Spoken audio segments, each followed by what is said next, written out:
സൂറത്ത് നൂറിലെ 9-ാമത്തെ ആയത്തിന്റെ വിശദീകരണമാണ് പറഞ്ഞു വരുന്നത്. والخامسة أن غضب الله عليها إن كان من الصادقين. അഞ്ചാമതായി ആ പെണ്ണ് പറയേണ്ടത്, അവൻ സത്യമാണ് പറയുന്നതെങ്കിൽ അള്ളാഹുവിന്റെ കോപം എന്റെ മേൽ ഉണ്ടാകട്ടെ എന്നാണ് പറയേണ്ടത്. അങ്ങനെ പറഞ്ഞാൽ ആ പെണ്ണ് ആ ശിക്ഷയിൽ നിന്ന് ഒഴിവാക്കപ്പെടും എന്നാണ് ഇസ്ലാമിക ഭരണകൂടത്തിൽ. അപ്പൊ സ്വാഭാവികമായും ഉണ്ടാകുന്ന ഒരു സംശയമാണ്, അപ്പൊ അങ്ങനെയാണെങ്കിൽ ഇപ്പം കോടതിയിൽ വെറുതെ ഒരു വാക്കുകൊണ്ട് പറഞ്ഞാല് പിന്നെ അത് രക്ഷപ്പെട്ടു പോവുമല്ലോ. അപ്പൊ ഒരിക്കലും ഒരു ഈമാനുള്ള, കഴിഞ്ഞ ക്ലാസ്സിൽ ഞാൻ ഒരു സംഭവങ്ങൾ, ഇസ്ലാമിക ചരിത്രത്തിലെ ചില സംഭവങ്ങളൊക്കെ എടുത്ത് പറഞ്ഞിരുന്നു, ഹദ്ദടിക്കുന്നതുമായി ബന്ധപ്പെട്ട വിഷയം. അപ്പം അവിടെയാണ് ഖുർആൻ അല്ലെങ്കിൽ ഇസ്ലാമിക ശരീഅത്ത്, ഇസ്ലാമിക നിയമങ്ങൾ ആർക്ക് പ്രയോജനപ്പെടും, അത് വലിയൊരു വിഷയമാണ്. ഖുർആനാണ് ഇസ്ലാമിക ശരീഅത്തിന്റെ പ്രമാണം, ഒന്നാം പ്രമാണം അതാണ്. അപ്പൊ അതിൽ ഒരു കാര്യം പറഞ്ഞാൽ അതൊരിക്കലും നിസ്സാരാവൂല, ഗൗരവമുള്ള കാര്യമാണ്. അപ്പൊ അള്ളാന്റെ കോപം എന്റെ മേലുണ്ടാകട്ടെ എന്ന് ഒരിക്കലും ഒരു ഈമാനുള്ള പെണ്ണിന് പറയാൻ പറ്റൂല. കാരണം എന്താന്ന് വെച്ചാൽ ഈ ചെയ്ത തെറ്റിനേക്കാൾ ഗൗരവമുള്ള കാര്യമാണെന്ത്, അള്ളാന്റെ ഖളബ്. അപ്പൊ അത് മനസ്സിലാക്കണമെങ്കിൽ അത്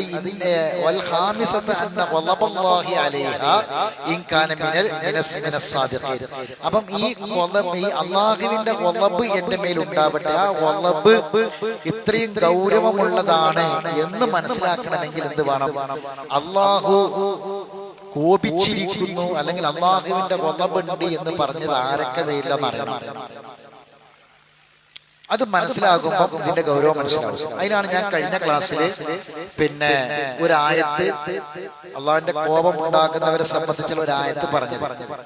ആ ആയത്തിൽ അള്ളാഹു പറഞ്ഞത്, മുഅ്മിനായ ഒരു മനുഷ്യനെ, സത്യവിശ്വാസിയായ ഒരു മനുഷ്യനെ മനഃപൂർവ്വം ഒരാൾ കൊല്ലുക, മനഃപൂർവ്വം ഒരു കാരണമില്ലാതെ മനഃപൂർവ്വം ഒരു മുഅ്മിനായ മനുഷ്യനെ ഒരാൾ കൊന്നാൽ ആ കൊന്നവന് അള്ളാന്റെ മേൽ കോപമുണ്ടെന്നാണ്, ഖളബുണ്ടെന്നാണ്. അത് എത്ര ഗൗരവമുള്ള സംഗതിയാണ്. ഇപ്പൊ കോടതിയിൽ ഒരു കേസ് എത്തിയിട്ട് ഇവിടെ എതിർസാക്ഷി ഭർത്താവാണ്. അപ്പം ആ ശരിക്കും ഭർത്താവ്, എനിക്ക് ഇയാള് സത്യമാണ് പറഞ്ഞതെങ്കിൽ എന്റെ മേൽ അള്ളാന്റെ കോപം ഉണ്ടായിക്കോട്ടെ എന്ന് ഇവള് കളവാണ് പറയുന്നതെങ്കിൽ ആ ഭർത്താവിനെ കൊല്ലുന്നതിന് സമമാണ്. ആലോചിച്ച് നിങ്ങൾ എത്ര ഗൗരവമുള്ള സംഗതിയാണ്. ഇതേപോലെ ഇനിയും അള്ളാന്റെ ഖളബുണ്ട് എന്ന് പറഞ്ഞ 2-3 കാര്യങ്ങളുണ്ട്. അതും കൂടി മനസ്സിലാക്കിയാൽ നമുക്ക് ഈ വിഷയം, അതിന്റെ ഗൗരവം ബോധ്യപ്പെടും. വെറുതെ ഇങ്ങനെ കയറിയിട്ട് അള്ളാന്റെ ഖളബിന്റെ മേൽ ഉണ്ടായിക്കോട്ടെ എന്നൊരു പെണ്ണ് പറഞ്ഞാൽ കോടതിയിൽ നിന്ന് ശിക്ഷയിൽ നിന്ന് രക്ഷപ്പെടുന്ന ഒരു കാര്യം വെറുതെ പറയേണ്ട ഒരു കാര്യമാണോ, അതല്ല അതിന് വല്ല ഗൗരവം ഉണ്ടോ എന്ന് അറിയാനാണ്. അപ്പൊ ഇനി നിങ്ങൾ മറിക്കേണ്ടത് സൂറത്തുൽ ഫതഹാണ്, 48-ാമത്തെ സൂറത്ത്.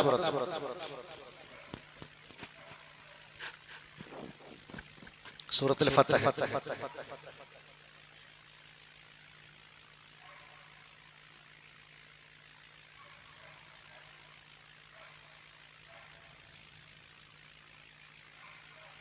സൂറത്തുൽ ഫതഹ്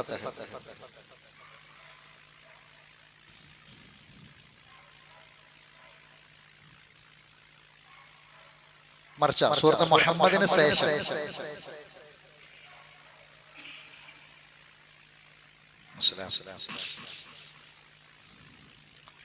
ഇതിലെ ആയത്ത് പറയുന്നതിന് മുമ്പ് സൂറത്തുൽ ഫതഹുമായി ബന്ധപ്പെട്ട് പ്രധാനമായി അറിഞ്ഞിരിക്കേണ്ട ചില കാര്യങ്ങൾ പറയാം. എന്താണ് സൂറത്തുൽ ഫതഹിന്റെ പ്രത്യേകത?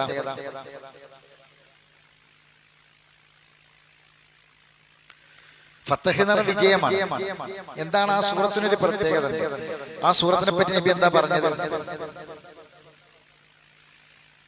നമ്മൾ ഈ സൂറത്തിലെ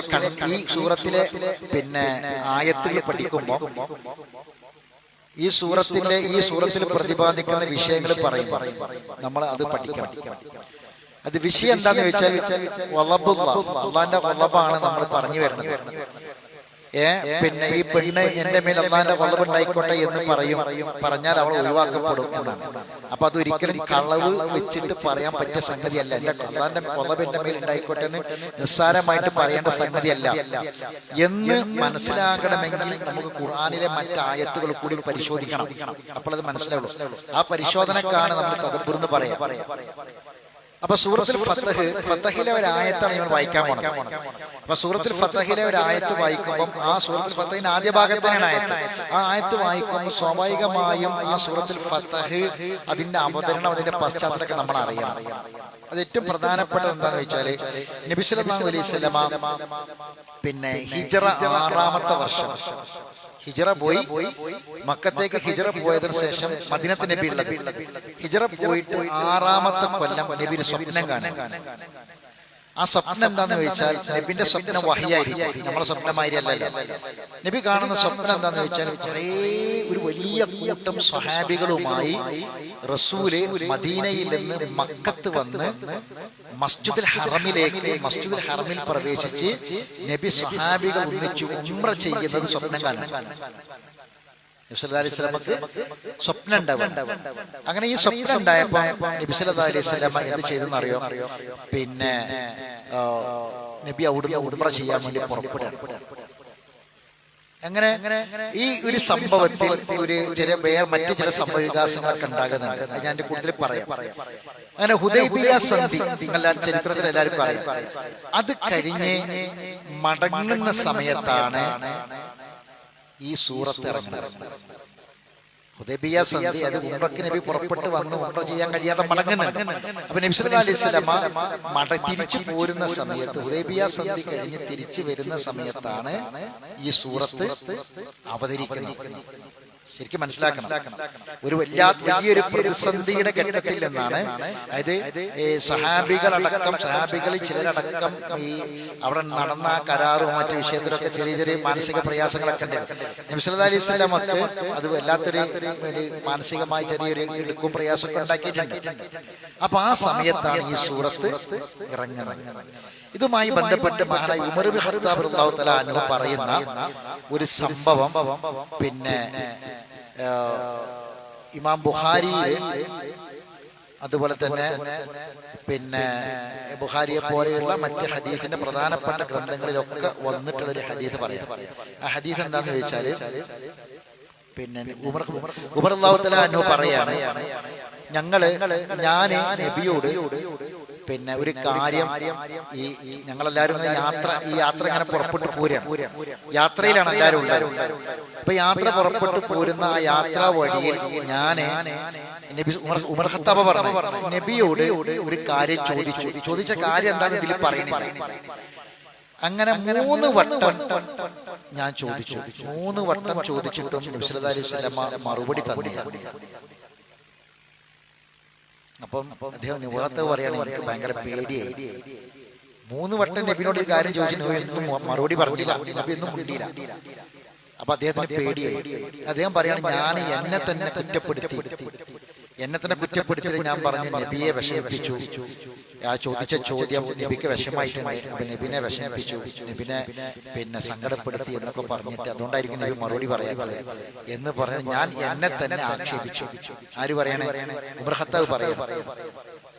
അങ്ങനെ പിന്നെ കുറച്ച് യാത്ര അങ്ങനെ തുറന്നുകൊണ്ടിരിക്കുമ്പോൾ പെട്ടെന്നൊരു വിളി വരിക. ആ വിളി എന്നെ അത്ഭുതപ്പെടുത്തി. അപ്പൊ ഞാൻ ആ വിളി കേട്ട് ചെന്നപ്പോ നബി സല്ലല്ലാഹു അലൈഹി വസല്ലം പറയാണ്, കഴിഞ്ഞ രാത്രി എനിക്കൊരു സൂറത്ത് അവതരിച്ചിട്ടുണ്ട്. കഴിഞ്ഞ രാത്രിയിൽ എനിക്കൊരു സൂറത്ത് അവതരിച്ചിട്ടുണ്ട്. ആ സൂറത്ത് ഈ ലോകത്തെക്കാളും അതിലുള്ള എല്ലാ വസ്തുക്കളെക്കാളും എനിക്ക് ഇഷ്ടപ്പെട്ടതാണ്, എനിക്ക് ഏറ്റവും ഇഷ്ടപ്പെട്ടതാണ് എന്ന് പറഞ്ഞിട്ട് നബി ഓതിക്കൊടുത്തു. ഇന്നാ ഫതഹ്നാ ലക ഫതഹൻ, നബി സൂറത്തുൽ ഫത്ഹ് ഓതിക്കൊടുത്തു. അപ്പം ഈ ലോകവും ഈ ലോകത്തേക്കുള്ള എല്ലാ വസ്തുക്കളെക്കാളും എനിക്ക് ഏറ്റവും ഇഷ്ടപ്പെട്ട ഒരു സൂറത്ത് ഇറങ്ങിയിട്ടുണ്ട് എന്ന് പറഞ്ഞിട്ട് നബി സല്ലല്ലാഹു അലൈഹി വസല്ലം ആ സൂറത്ത് ഓതിക്കൊടുക്കുക. പിന്നെ മുആവിയത്ത് ഇബ്നു ഖുറ എന്ന് പറയുന്ന ഒരു സഹാബി, അദ്ദേഹം പറയുന്നുണ്ട്, ഈ സംഭവത്തെ കുറിച്ച് പറയാണ്, ഈ സൂറത്ത് ഇറങ്ങിയ ഈ സംഭവത്തെ കുറിച്ച് പറയുമ്പോൾ പിന്നെ മക്ക വിജയത്തിന്റെ അന്ന് അതായത് ഇത് കഴിഞ്ഞിട്ട് പിന്നെ ഈ മക്ക വിജയത്തിന് കാരണമായത് എന്തായിരുന്നു?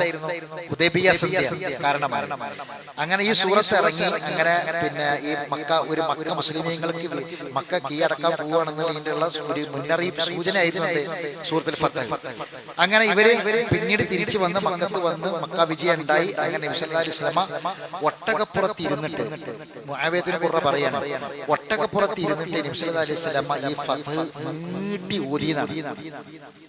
സൂറത്തുൽ ഫത്ഹ അങ്ങനെ നീട്ടി ഓതി. എന്നിട്ട് അദ്ദേഹം പറയാണ്, ഞാനിപ്പോ നബി ഓതിയ ആ മാതിരി എങ്ങനെയെന്നുള്ളത് ഞാന് നിങ്ങൾക്ക് അത് ഇങ്ങനെ അനുകരിച്ച് കാണിച്ചു തരാം. എനിക്ക് പൂതിയുണ്ട്. പക്ഷെ അങ്ങനെ കാണിച്ചാൽ ആൾക്കാരെല്ലാരും എന്റെ ചുറ്റും കൂടും. നബി ഓതിയത് എങ്ങനെയാന്നുള്ളത് ഞാൻ ഇപ്പൊ നിങ്ങൾക്ക് കാണിച്ചു തന്നാൽ ആൾക്കാരെല്ലാരും കൂടി എന്റെ ചുറ്റും കൂടും. അപ്പൊ അതുകൊണ്ട് ഞാനിപ്പോ അത് ഓതുന്നില്ല. എനിക്ക് അത്രയും നബി ഓതിയത്, നബിന്റെ ആ മുഖഭാവവും നബി ആ നീട്ടി ഓതിയ ശൈലിയും ഒക്കെ മുആവിയത്തിന്റെ ഖുർആന്റെ ഉള്ളില് അതേമാതിരി കിടക്കുകയാണ്. അത് ഖുർആൻ എങ്ങനെ അവർ പഠിച്ചു എന്നുള്ളതിനും കൂടിയുള്ള ഒരു പാഠത്തിലുണ്ട്. നബി ഒട്ടകപ്പുറത്ത് ഇരുന്നിട്ട് സൂറത്തുൽ ഫത്ഹ് അങ്ങനെ നീട്ടി ഓതി എന്ന് പറഞ്ഞിട്ട് ആ നീട്ടി ഓതിയ ആ ശൈലിയും അതിന്റെ മാതിരി ഒക്കെ ഇപ്പോൾ എന്റെ ഹൃദയത്തിലുണ്ട്. ഞാൻ വേണമെങ്കിൽ അതേപോലെ നിങ്ങൾക്ക് അഭിനയിച്ച് കാണിച്ചു തരാന്നാ പറഞ്ഞ അതേപോലെ. കാരണം അത്രമാത്രം അവരെന്ത് ചെയ്തിട്ടുണ്ട്, അതൊക്കെ അവരെ ഹൃദയത്തിലേക്ക് പകർത്തി വെച്ചിട്ടുണ്ട് എന്നാണ് ഈ ഹദീസിൽ നിന്ന് നമുക്ക് കാണാൻ സാധിക്കുന്നത്. ഈ ഹദീസും ഇമാം ബുഖാരിയും മുസ്ലിമും ഒക്കെ ചേർന്ന് റിപ്പോർട്ട് ചെയ്ത ഹദീസാണ്. ഇനി ഇതുമായി ബന്ധപ്പെട്ട് നമ്മൾ അറിയേണ്ട വേറൊരു കാര്യം കൂടി ഞാൻ പറയാം. അത് ഈ സൂറത്തിലെ ആശയങ്ങൾ വായിക്കുന്നതിന് മുമ്പ് നമ്മൾ മനസ്സിലാക്കേണ്ട സംഗതിയാണ്. എന്താന്ന് വെച്ചാല് പിന്നെ നബി സല്ലല്ലാഹു അലൈഹി വസല്ലമ ഈ സ്വപ്നം കണ്ടതിന്റെ അടിസ്ഥാനത്തിൽ അള്ളാഹുവിന്റെ നിർദ്ദേശപ്രകാരം ഉംറക്ക് പുറപ്പെട്ടു. പിന്നെ നബിന്റെ കൂടെ 1400-ലധികം സഹാബികൾ ഉണ്ടായിരുന്നു. നബിന്റെ കൂടെ ആദ്യം ഉംറക്ക് മക്കത്ത് പുറപ്പെടുമ്പോൾ നബിന്റെ കൂടെ ഉണ്ടായിരുന്ന സംഘത്തിൽ 1400-ലധികം സഹാബികൾ ഉണ്ടായിരുന്നു എന്ന് കാണാൻ സാധിക്കും. അങ്ങനെ അവര് പിന്നെ വന്ന് പിന്നെ മദീനയിൽ നിന്ന് അവര് മക്കയിലേക്ക് പുറപ്പെട്ടു. അപ്പൊ ഈ പുറപ്പെട്ടു പോരുന്ന സമയത്ത് അവർക്ക് ഈ പിന്നെ ഖുറൈശികളെ സംബന്ധിച്ചുള്ള ചെറിയൊരു ഭയം അവരുടെ ഉള്ളിലുണ്ട്. കാരണം ഖുറൈശികളെ എന്താ ചെയ്യാന്ന് പറയാൻ പറ്റില്ല. കാരണം ഹിജറന്റെ കഥക്ക് എല്ലാവർക്കും അറിയാലോ. ഇവിടെ അങ്ങോട്ട് പോയ കഥ, മക്കത്ത് ഉണ്ടായ പ്രശ്നം, നബിനെ കൊല്ലാൻ വേണ്ടി വന്നതും വാള് ഇടിച്ച് ഊരി പിടിച്ച് വന്നതും, നബി അവിടെ അങ്ങനെ ഹിജറ തുടങ്ങണ അവിടെ നിന്നാണ് മക്കത്ത് മദീനത്തേക്ക് പോകണം. കാരണം ഖുറൈശികളുടെ മനസ്സിലുണ്ടാ ഓല മാനം കെടുത്തി എന്നുള്ളതാണ്. നബി ശരിക്കും ഒരു വഷളത്തരാണല്ലോ. കാരണം ഖുറൈശികൾ എന്ന് പറഞ്ഞാല് ഭയങ്കര അഭിമാനത്തിന്റെ ആൾക്കാരാണല്ലോ. അപ്പൊ നബി ഇവരെ കണ്ണിലേക്ക് മണ്ണിട്ട് കണ്ട് നബി അവിടുന്ന് പോയല്ലോ. പിന്നെ ഇവര് കഴിയുന്ന മാതിരിയൊക്കെ ഇവര് നബിനെ പിടിക്കാൻ വേണ്ടിയിട്ട് പോയിട്ടുണ്ട്. മക്കയില് സൗർ ഗുഹ ഒക്കെ കണ്ടാല് അതിന്റെ ഏറ്റവും മേൽഭാഗത്താണ് ആ ഗുഹ കിടക്കുന്നത്. ഏറ്റവും സൗർ ഗുഹ കിടക്കുന്നത്. അതിന്റെ മേലേക്ക് നബിയും അബൂ സിറൂലൊക്കെ കയറിപ്പോയതും അവിടെ ഇറങ്ങിയ ആ സൗർ ഗുഹയിൽ ഇറങ്ങിയ ആയത്തൊക്കെ ഉണ്ട്. അവിടെ ഇറങ്ങിയിട്ടുള്ള ആ നബിയും അബൂ സിറൂലിനെ സംബന്ധിച്ച് ഇറങ്ങിയിട്ടുള്ള അബൂ സിറൂലിന്റെ സ്വാഹിബ് എന്ന് പറഞ്ഞ എന്നൊക്കെ പറഞ്ഞ ആ സംഭവങ്ങളൊക്കെ പറഞ്ഞ കുറെ ആയത്തുകളുണ്ട് സൗർ ഗുഹയുമായി ബന്ധപ്പെട്ട്. അപ്പൊ അങ്ങനെ അവര് അവിടുന്ന് അവരെ പിന്നെ ഖുറൈശികള് സൗർ ഗുഹന്റെ മേലെ വരെ നബിനെ തെരഞ്ഞു വന്നിട്ടുണ്ട്. കാരണം ഒരാകെ മാനം കിട്ടു. കാരണം ആൾക്കാർ പറയും ഈ ഖുറൈശികള് വലിയ ഖുറൈശികളെ നടക്കാന്നല്ലാതെ മുഹമ്മദ് ഓലൊക്കെ പറ്റിച്ചു പോയി, എന്തിനു പറ്റും വരെ ആകെ ഒരു 2-3 ആൾക്കാരുള്ളത്. ആ ആൾക്കാരാണ് ഇപ്പൊ ഈ ഖുറൈശികളെ ഇട്ടുകാണ്ട് വട്ടം കറക്കണത് എന്നൊക്കെ ആൾക്കാർ പറയും. അപ്പൊ നബിനെ കൊല്ലല്ലാതെ വേറെ ഒരു മാർഗം ഒരുക്കില്ല. കാരണം ഓർക്ക് വിശപ്പും ദാരിദ്ര്യം ഒന്നുമല്ല, വലിയ മാനാണ് അവർക്ക് ഏറ്റവും വലുത്. ഖുറൈശികളെ വിഷയതാണ്. മാനക്കേട് ഒരു സഹിക്കൂല. അഭിമാനത്തിന്റെ ഭയങ്കര ഇതാണ് അവര്. അങ്ങനെ ഈ സൗർ ഗുഹന്റെ മേലെ വരെ കയറിയിട്ട് ഏറ്റവും മേലെ കയറിയിട്ട് ആ സൗർ ഗുഹയുടെ ഇതിങ്ങനെ കിടക്കുന്നത് ഇങ്ങനെയാണ്. അതിന്റെ മേൽഭാഗവും അടിഭാഗവും പാറ ഇങ്ങനെ കിടക്കുന്നത് ഇങ്ങനെയാണ്. അതിന്റെ ഉള്ളിലേക്ക് ഇറങ്ങണം ഇങ്ങനെയാണ്. അപ്പൊ ഇവര് വന്നിട്ട് ഇവിടെ കല്ലുണ്ട്, അതിന്റെ മേലെ വരെ നിന്നിക്കണം. അപ്പൊ ഈ അടിഭാഗത്തേക്ക് ഇങ്ങനെ ഗുഹ ഉള്ളത് ശരിക്കും അവിടെ നോക്കിയാൽ കാണൂല. അതിൻ്റെ ഉള്ളിൽ കണ്ട് ഇറങ്ങിപ്പോകുന്നത് കാണൂല. അതിന്റെ ആ ഗ്യാപ്പ് ഇങ്ങനെ നിൽക്കുന്നത്. ഈ 2 കല്ലാണ് ആ ഏറ്റവും നല്ല മേലെ. അപ്പൊ ഇവര് അതിന്റെ ഉള്ളിൽ കൂടെ ഊടിന്ന് ഇറങ്ങിയിട്ട് അതിന്റെ ഉള്ളിലേക്ക് ഇറങ്ങി നിൽക്കുന്നുണ്ട്. സിദ്ദീഖുൽ അക്ബറിനും നബിക്കും ഇവരെ കാണാം, ഇവരെ കാല് കാണാം. ഇവരിങ്ങനെ നിൽക്കുന്നുണ്ട്, ഇവരിങ്ങനെ നിൽക്കുന്ന ഇവരെ കാല് വരെ അതിൻ്റെ ഉള്ളിൽ ഇവർക്ക് കാണാം. അപ്പോഴാണ് ഇവര് പേടിച്ചതും ആയത്തിറങ്ങിയതൊക്കെ. ഇവര് ഒന്ന് കുമ്പിട്ട് ഇവര് താഴത്തേക്ക് ഒന്ന് നോക്കിയാൽ ആരെ കാണും? നബിന് സിദ്ദീഖുൽ അക്ബറിനെ കാണും ചെയ്യും, ഒരു പിടിക്കും ചെയ്യും, കൊല്ലും ചെയ്യും. അപ്പം അല്ലാഹു സുബ്ഹാനഹു വ തആല നമ്മളെ എങ്ങോട്ട് നോക്കണം, നമ്മളെങ്ങോട്ട് നോക്കരുത്, നമ്മളെ എല്ലാ കാര്യങ്ങളും നിയന്ത്രിക്കണത് ആരാ? പടച്ചോനാണ്. പടച്ചോൻ തോന്നിപ്പിക്കണ്ടേ? പടച്ചോനാണ് അവിടെ കാവല് കൊടുക്കണത്. അപ്പൊ ഇവര് പിന്നെ അവിടുന്ന് അങ്ങനെ അതൊക്കെ കഴിഞ്ഞ് ഇവര് പുറപ്പെട്ടു പോയി. അങ്ങനെ യാഗ ഇവരിങ്ങനെ മക്കത്ത് മാനം കെട്ട് നടക്കണാര് ഖുറൈശികള്. കാരണം മുഹമ്മദ് നബി ഇവര് ഇവരെ കണ്ണുപെടാതെ ഇവരെ പറ്റിച്ച് നാട് വിട്ടു പോയി, നിങ്ങൾക്ക് ഒരു ചുക്കും ചെയ്യാൻ പോലെ കഴിഞ്ഞില്ല എന്നൊക്കെ പറഞ്ഞ് വരെ മാനം കെടുത്ത സമയമാണ്. അപ്പൊ ഇതൊക്കെ കഴിഞ്ഞിട്ട് ഇവര് ഇതിന്റെ ഈ 5-6 കൊല്ലം ഇവര് ആകെ മാനക്കേട് സഹിച്ചു നിന്ന ആൾക്കാരാണ്.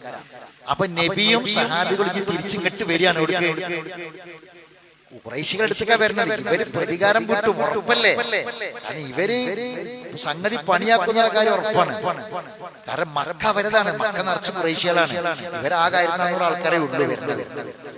അങ്ങനെ ഇവരെന്താക്കി നബി സല്ലല്ലാഹു അലൈഹി വസല്ലം ഒരു കാര്യം കൂടി ചെയ്തു. ഈ ഗ്രാമീണരായ ഉൾഭാഗത്തുള്ള അറബികളെയും കൂടി എന്താക്കി ഇതിലേക്ക് കൂട്ടി വരാൻ വേണ്ടി പറഞ്ഞു. പക്ഷേ അവരാരും വന്നില്ല. അവർക്കൊരു ഭയം ഉണ്ടായി, പേടിയുണ്ടായി. അവരൊന്നും നബിന്റെ കൂടെ ഈ യാത്രയിൽ വന്നില്ല. അങ്ങനെ ഏതായിരുന്നാലും ഈ ഇവരുടെ കയ്യില് സാധാരണ അവര് യാത്ര പോകുമ്പോൾ ഉപയോഗിക്കുന്ന ആ ഉറയിലിട്ട വാളല്ലാത്ത മറ്റ് ആയുധങ്ങളൊന്നും അവരുടെ കയ്യിലില്ല. നിരായുധരായിട്ടാണ് വരുന്നത്. അങ്ങനെ അവര് പിന്നെ അസ്ഫാൻ എന്ന് പറയുന്ന സ്ഥലത്തെത്തി.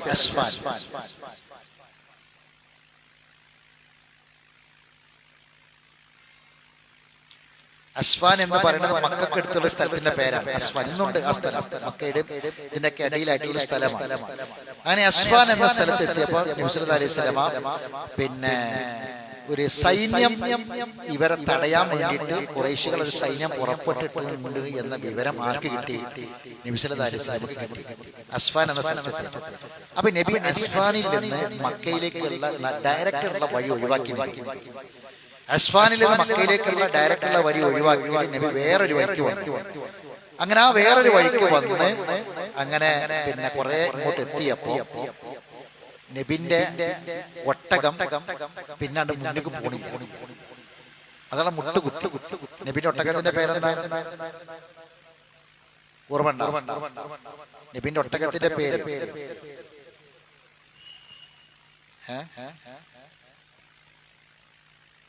സിനിമാ നടന്മാരെ കാറിന്റെ പേരും ക്രിക്കറ്റ് കളിക്കാരെ ജീൻസിന്റെ പേരും ഒക്കെ നമുക്ക്. നബിന്റെ ഒട്ടകത്തിന്റെ പേരെന്താ? ഖസ്വാ. നബിന്റെ ഒട്ടകത്തിന്റെ പേര് ഖസ്വാ.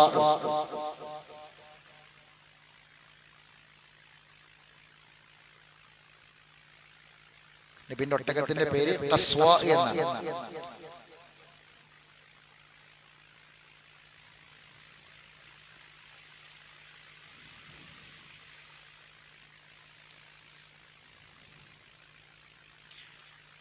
അപ്പൊ അവിടുന്ന് അങ്ങോട്ട് പിന്നെ ഈ ഒട്ടകം മുന്നോട്ട് പോണില്ല.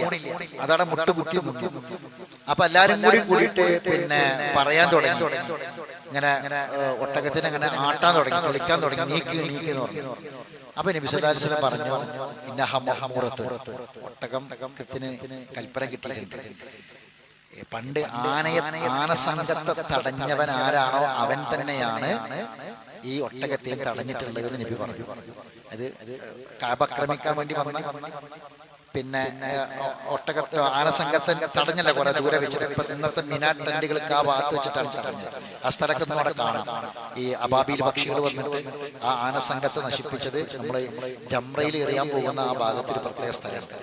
അവിടെ ചെന്നാൽ ആ സ്ഥലം കാണാൻ കഴിയും. അത് ഇബ്രാഹിം നബി ഇസ്മായിൽ നബിനെ അറക്കാൻ വേണ്ടിയിട്ട് കുന്ന് കയറിയിട്ട് ഒരു പിന്നെ സ്തൂപം ഉണ്ട് അതിന്റെ മേലെ, കടുത്ത കല്ല്. അതിനതൊക്കെ ജംറന്റെ ആ ഭാഗത്തായിട്ട് മേലെ, അതിന്റെ കുറച്ച് പുറത്തായിട്ട് നോക്കിയാൽ കാണാൻ കഴിയും ആ സ്ഥലം. പിന്നെ അപ്പം നബി സല്ലല്ലാഹു അലൈഹി വസല്ലം പറഞ്ഞു, അതിനെ അല്ലാഹു തടഞ്ഞതാണ്, നിങ്ങൾ ആരും എന്താക്കണ്ട, നിർബന്ധിക്കണ്ട എന്ന് പറഞ്ഞു. നബി പറഞ്ഞു, ഖുറൈശികളെ ബഹുമാനിക്കുന്ന ഏതൊരു കാര്യത്തെ നമ്മൾ ബഹുമാനിക്കും. ഖുറൈശികള് കഅബനെ ബഹുമാനിക്കുന്നുണ്ട്, ആ കഅബനെ നമ്മൾ ബഹുമാനിക്കും. അള്ളാഹു ബഹുമാനിച്ച വസ്തുക്കളൊക്കെ എന്ത് ചെയ്യും? നമ്മൾ ബഹുമാനിക്കും. അത് ഖുറൈശികളാണ് അതിന്റെ ആൾക്കാരെന്ന് വിചാരിച്ചിട്ട് നമ്മൾ എന്ത് ചെയ്യൂല, ഒരിക്കലും അതിന് മന്ദിക്കൊന്നും ചെയ്യൂല എന്ന് നബി സല്ലല്ലാഹു അലൈഹി വസല്ലം പറഞ്ഞു. അങ്ങനെ പിന്നെ ഈ ഒട്ടകത്തിന് അള്ളാന്റെ കൽപ്പന ഉണ്ടെന്ന് പറഞ്ഞ് കുറച്ച് അപ്പുറത്ത് ഒരു കിണറുണ്ട്. ആ കിണറിന്റെ പേരാണ് ഹുദൈബിയ എന്നത്. ഹുദൈബിയ എന്നത് കിണറിന്റെ പേരാണ്.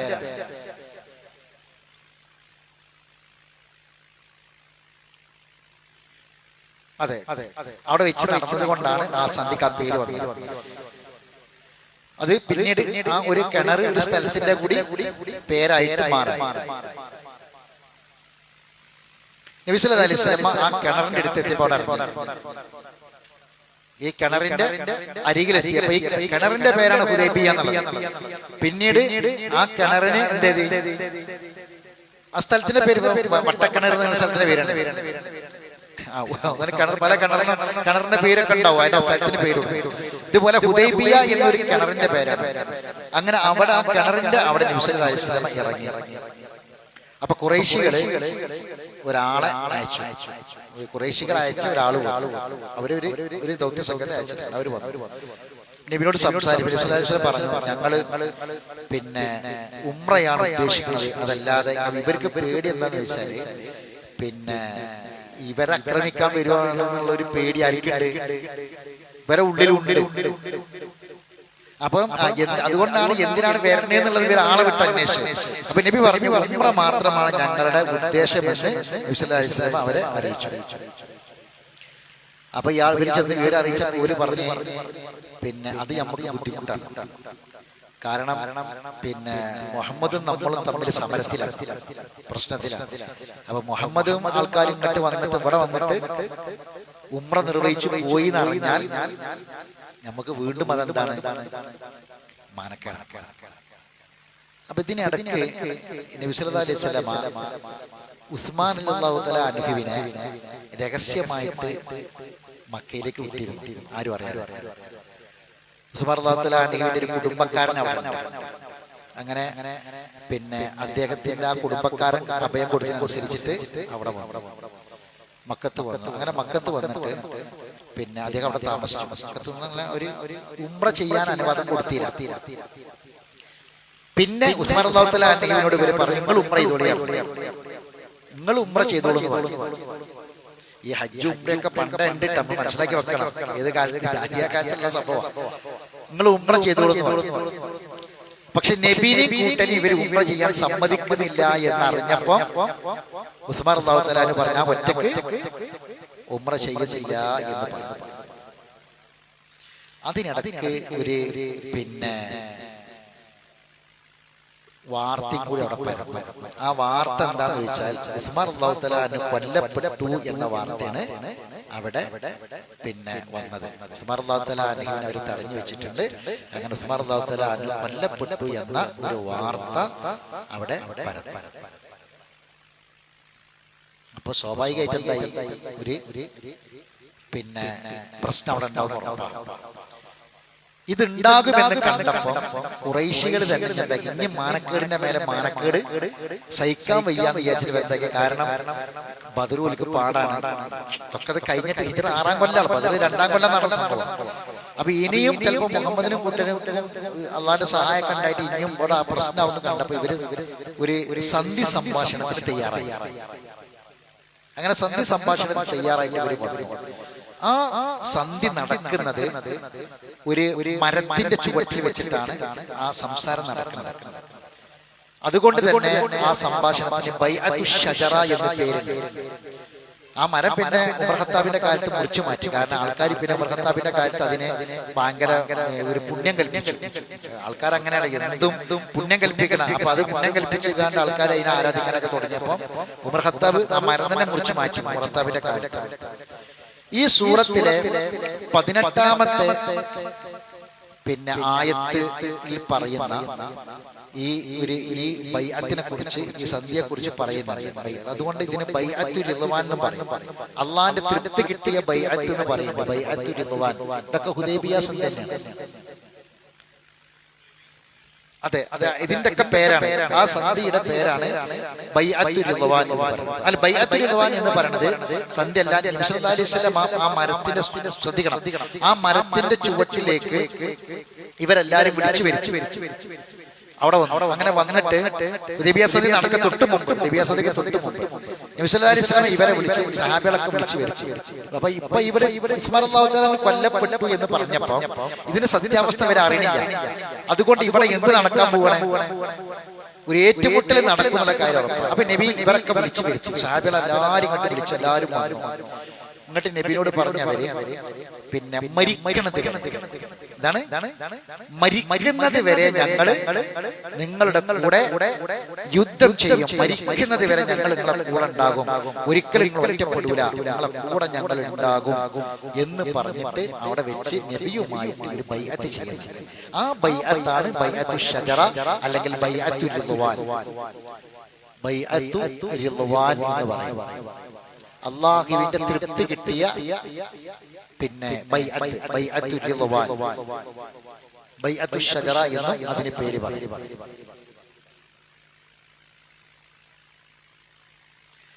ഈ ബൈഅത്തു റിദ്വാനാണ് എന്തിന് പിന്നെ കാരണമായത്, ഹുദൈബിയ സന്ധിക്ക് കാരണമായത്. മനസ്സിലായിട്ട് പറഞ്ഞത്. അതായത് ഉസ്മാൻ റളിയല്ലാഹു തആല കൊല്ലപ്പെട്ടു എന്ന വാർത്ത വ്യാപിച്ചതോടുകൂടി ഒരു സംഘട്ടനം എന്തായിട്ടുണ്ടാവും, സ്വാഭാവികമായിട്ടും നടക്കുന്നുള്ള കാര്യം ഉറപ്പാണ്. അപ്പം നബി സല്ലല്ലാഹു അലൈഹി വസല്ലമയും സഹാബികളും അവിടെ നബിന്റെ കൂടെ സഹാബികളൊക്കെ ഒരുമിച്ച് കൂടി ഇരുന്ന് അവര് മരിക്കുന്നത് വരെ ഞങ്ങൾ നിങ്ങളുടെ കൂടെ ഉണ്ടാകും, ഞങ്ങൾ യുദ്ധത്തിന് തയ്യാറാണ് എന്ന് പറഞ്ഞ് ഒരു ബൈഅത്ത് ചെയ്യാൻ, നബിയുമായിട്ട് ബൈഅത്ത് ചെയ്യാൻ. ആ ബൈഅത്ത് ആരറിഞ്ഞു? ഖുറൈശികൾ അറിഞ്ഞപ്പം അവരെന്തിന് തയ്യാറായി? ഒരു സന്ധിക്ക്. കാരണം ഇവർക്ക് ബേജാറായി. കാരണം നബിന്റെ കൂടെ ഇതൊക്കെ ഇവര് അറിയുന്നുണ്ട്. കാരണം ഈ യാത്രയിൽ അവിടെ ഇവരെ കൂട്ടത്തിലൊക്കെ അപ്പുറപ്പുറക്കുള്ള ആൾക്കാരുണ്ടാവും, ഈ വാർത്തകൾ ചോർത്താനൊക്കെ ചാരന്മാരും ആൾക്കാരൊക്കെ ഉണ്ടാവും. ഇതൊക്കെ ഇവരെ അറിയും. സ്വാഭാവികമായിട്ടും ഇങ്ങനെ ഒരു റിദ്വാൻ നടന്നിട്ടുണ്ട്, ഒരു ബൈഅത്ത് നടന്നിട്ടുണ്ട്. അവര് റെഡിയാണ്, അവര് മരിക്കാൻ തയ്യാറാണ്, മരണത്തിന് പേടില്ലാത്ത ആൾക്കാരാണ്. അതുകൊണ്ട് എന്തായിരുന്നാലും യുദ്ധം നടക്കും എന്ന് ഉറപ്പായപ്പോഴാണ് ഖുറൈശികൾ ഹുദൈബിയ സന്ധിക്ക് തയ്യാറായിട്ട് വന്നത്. അത് നബിന്റെ കൂടെയുള്ള സഹാബികൾ.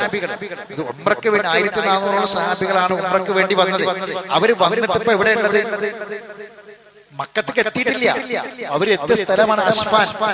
അസ്ഫാനിൽ നിന്ന് തിരിഞ്ഞ് അവര് കുറച്ച് യാത്ര ചെയ്തു.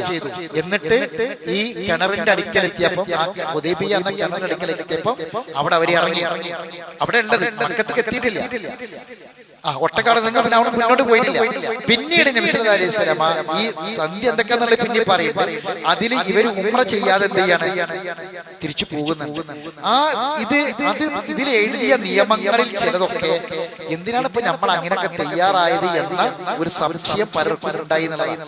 പക്ഷെ ആ ഹുദൈബിയ സന്ധി ആയിരുന്നു എന്തിന് കാരണം? മക്ക വിജയത്തിന്റെ കാരണമായി വന്നു എന്നുള്ളതാണ്. അപ്പൊ ഇതിൽ നിന്ന് പഠിക്കാനുള്ള പാഠം എന്താണെന്ന് വെച്ചാല്, നമ്മള് തൽക്കാലം ഒരു കാര്യം ചെയ്താലേ നമുക്ക് ഗുണം കിട്ടും, അല്ലെങ്കിൽ തൽക്കാലം ഒരു ഇടങ്ങേർന്ന് രക്ഷപ്പെടും എന്ന് വിചാരിച്ചിട്ട് എന്ത് ചെയ്യണ്ട, ഒരു കാര്യം ചെയ്യണ്ട. എന്റെ ഭർത്താവ് നുണയാണ് പറയുന്നത്, എന്റെ കോപം എന്റെ മേലുണ്ട്, സത്യമാണ് പറഞ്ഞതെങ്കിൽ അള്ളാന്റെ കോപം എന്റെ മേലുണ്ടായിക്കോട്ടെ, വെറുതെ അങ്ങോട്ട് പറഞ്ഞു വിചാരിച്ചിട്ട് എന്താവൂല, രക്ഷപ്പെടണമെന്നില്ല. അള്ളാന്റെ കോപം എന്ന് പറഞ്ഞ ചില്ലറ കാര്യമൊന്നുമല്ല. ഇവിടെ നബിയുടെ കൂടെ ഇങ്ങനെയൊക്കെ നടന്ന സമയത്ത് ചില ആൾക്കാര് ഇതിലൊക്കെ നിഫാക്കുള്ള ആൾക്കാരുണ്ടായിരുന്നു. ഈ വിഷയത്തിലൊക്കെ നിഫാക്കുള്ള ആൾക്കാരുണ്ടായിരുന്നു. അപ്പൊ റിദ്വാനും ഗളബും ശ്രദ്ധിക്കണം. അള്ളാഹുവിന്റെ റിദ്വാന് കിട്ടിയപ്പോഴും ചില ആൾക്കാർക്ക് അള്ളാന്റെ ഗളബ് ഉണ്ടായിട്ടുണ്ട്. ഈ വന്ന കൂട്ടത്തിൽ തന്നെ റിദ്വാന് കിട്ടിയപ്പോഴും ചില ആൾക്കാർക്ക് എന്തുണ്ടായിട്ടുണ്ട്? ഗളബ് ഉണ്ടായിട്ടുണ്ട്. ഈ വിഷയം അല്ലാഹു തആല ഈ സൂറത്തിന്റെ ആദ്യ ഭാഗത്ത് പറയുന്നത്. അപ്പൊ നമുക്ക് അതൊന്ന് ആദ്യ ഭാഗത്ത് കുറച്ച് ആദ്യത്തെ ഒരു 5-6 ആയത്തുകൾ ഒന്ന് ഓതാ. ആദ്യത്തെ 6 ആയത്ത് ഒന്ന് ഓതിക്കൊള്ളി.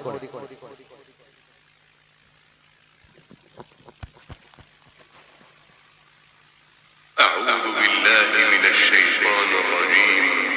بسم الله الرحمن الرحيم. إنا فتحنا لك فتحا مبينا ليغفر لك الله ما تقدم من ذنبك وما تأخر ويتم نعمته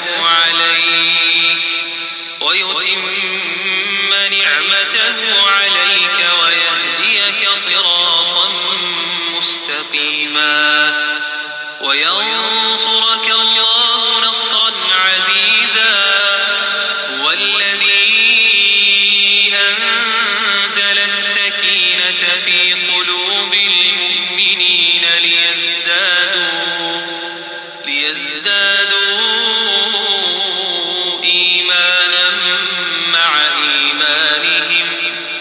ولله جنود السماوات والأرض وكان الله عليما حكيما ليدخل المؤمنين والمؤمنات جنات تجري من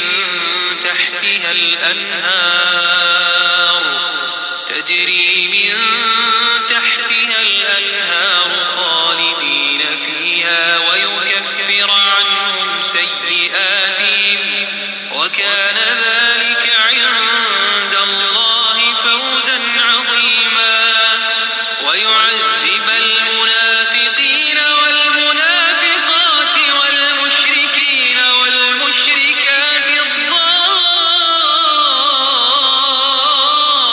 الظانين بالله ظن السوء عليهم دائرة السوء وغضب الله عليهم ولعنهم وأعد لهم جهنم وساءت مصيرا ولله جنود السماوات والأرض وكان الله عزيزا حكيما إنا أرسلناك شاهدا ومبشرا ونذيرا لتؤمنوا بالله ورسوله وتعزروه وتوقروه وتسبحوه بكرة وأصيلا സുബ്ഹാനല്ലാഹി വബിഹംദിഹി സുബ്ഹാനല്ലാഹി വബിഹംദിഹി സുബ്ഹാനല്ലാഹി വബിഹംദിഹി. ഇൻഷാ അല്ലാഹ് ഇതിന്റെ അർത്ഥവും ആശയവും ഇൻഷാ അല്ലാഹ് അടുത്ത ക്ലാസ്സിൽ നമുക്ക് വിശദീകരിക്കാം.